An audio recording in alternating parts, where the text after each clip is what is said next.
Top 10 lacrosse players of all time. 10. Jason Coffman. Jason Coffman played at Salisbury University, back then it was Salisbury State.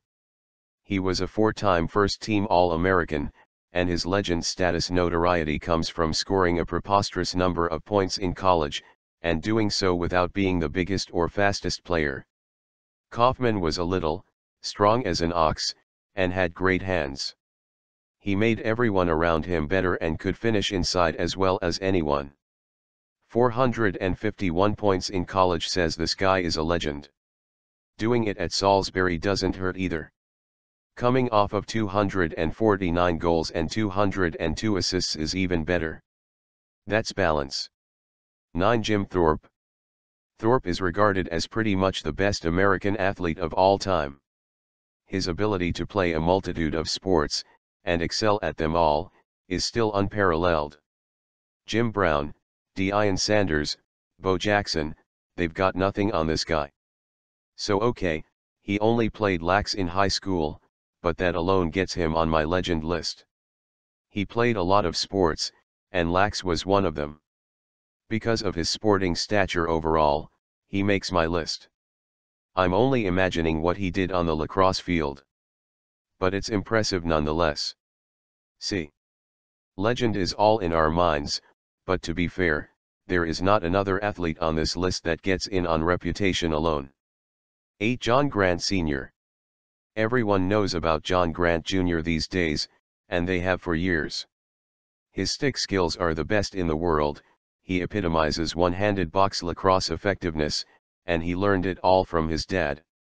At least that's what I've heard, and it only adds to the legend of Sr. Legendary lacrosse playing man passing his skill onto his son is legendary in all the right ways, awesome, and JG Sr. did such a good job that JG Jr. would probably show up on most people's lists.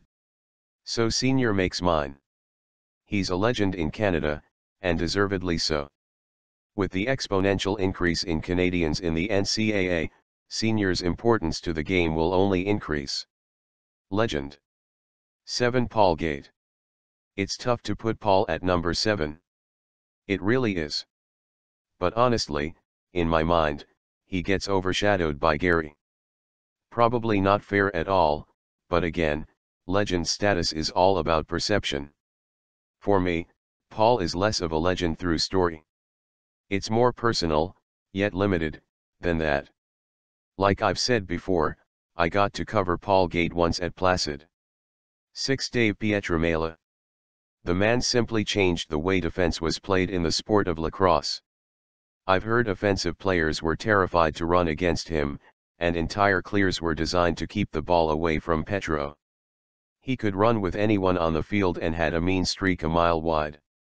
He was feared and respected, and played like a caged animal. He was precise and punishing, and made defense a lot more glamorous. The days of playing physical body only were departing, and Petro was ushering in a new era. It was the time of the takeaway defenseman. Changing the game is legendary. 5. Mike Powell. I have to be honest.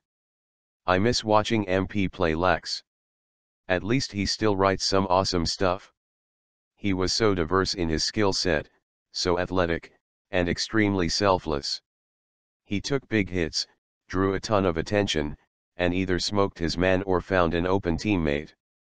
I saw him make looping feeds from 30 yards away to a cutting midi well before the play had developed. But the passes always found their mark. A friend of mine played at Q's with him for a year and said MP won every running test/conditioning drill they ever did. And he did so easily. MP did a front flip in a game only for the Q's fans. He was a showman, a winner, came from a legendary lax family, and at his height, he gave it all up to pursue a music career. And people still talk about him as the lax messiah. Legend. 4. Oren Lyons. Sure, Oren was, and is, a legendary lacrosse goalie.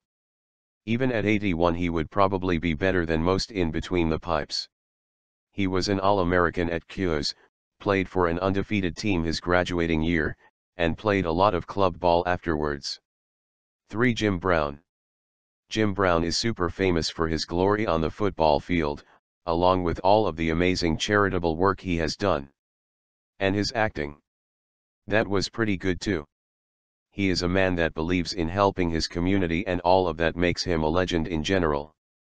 But he also loved lacrosse, and owns a small stake in the New York Lizards of the Mill. 2. Gary Gate. Gary obviously had to be on the list. The Air Gate is still the most memorable lacrosse moment in recent history.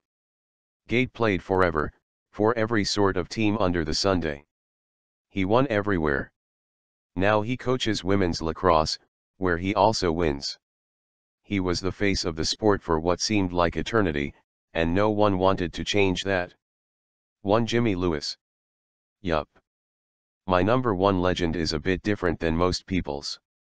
Jimmy was a 3x All-American at Navy. The only reason he wasn't a 4xA is because freshmen couldn't play varsity lax back then. He was dominant. And to those that know the history of the game, he is well qualified to be number one. But he is also the number one legend to me for a different reason. Lewis is credited by many as one of the guys who made smaller, box-style heads more popular in the U.S. college game. Along with his brother, John, my high school coach, Rip, he would go to the stick manufacturer's warehouse and pick out the most well-balanced, and just as importantly, smallest, sticks he could find. They would spend hours going through sticks, finding the right ones. Why? Because Jimmy and John recognized the importance of a good stick, a good pocket, and how it related to playing with skill. And this changed things.